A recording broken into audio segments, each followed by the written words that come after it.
మన అశోక్ నగర్ నందు సాయిరామ్ స్కూల్లో ఒక గొప్ప మహత్తరమైన ఒక కార్యక్రమాన్ని ఏర్పాటు చేశారు. ఈ స్కూల్ కరస్పాండెంట్ జగదీశ్వరరావు సారు, వాళ్ళ అక్కగారైన రాధారాణి గారు అంతా మా గురూజీ ఆశీస్సులతోటి పూజా కార్యక్రమం ఏర్పాటు చేశారు. పిల్లలకు ఈ పండగ యొక్క ఆవశ్యకత గురించి చక్కగా వివరించారు స్వామీజీ. పిల్లలు తెలియని విషయాలు కూడా తెలుసుకున్నారు.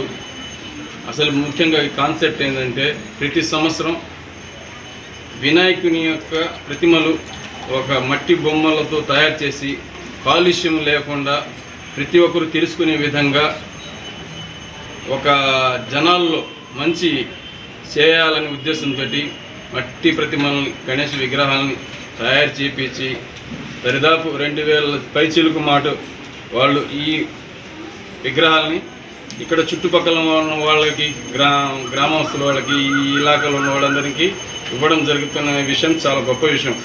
అందులో స్వామీజీ ఆశీస్సులు తీసుకొని స్కూల్ అభివృద్ధి గురించి, స్కూల్ యొక్క పిల్లలకు మంచితనం ఏ విధంగా మెలగాల, ఎలా డెవలప్ కావాలా దాని గురించి చక్కగా వివరించారు స్వామీజీ.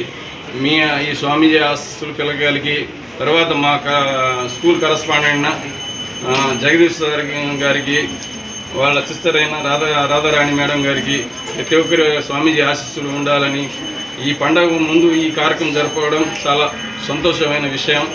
ఈ వినాయక చవితికి ప్రతి ఒక్కరు కుల మతాలు అతీతంగా ప్రతి ఒక్కరూ అందరు కలిసిమెలిసి చేసుకునే పండుగ కాబట్టి, ఈ పండుగ రోజు ముందు చేశారు కాబట్టి ప్రతి ఒక్కరు సంతోషంగా జరుపుకుంటారని ప్రతి ఒక్కరికి వినాయక చవితి శుభాకాంక్షలు తెలియపరుస్తూ ఈ అవకాశం ఇచ్చిన స్కూల్ యాజమాన్యం కరస్పాండెంట్ గారు జగదీష్ సార్ గారికి, మరియు ఇక్కడ పూజా కార్యక్రమం నిర్వహించిన స్వామీజీ గారికి, ఆశీస్సులు ఇచ్చిన స్వామీజీ గారికి అందరికీ ధన్యవాదాలు తెలియపరుచుకుంటూ చిన్న ఉపన్యాసాన్ని ముగించుకుంటున్నాను.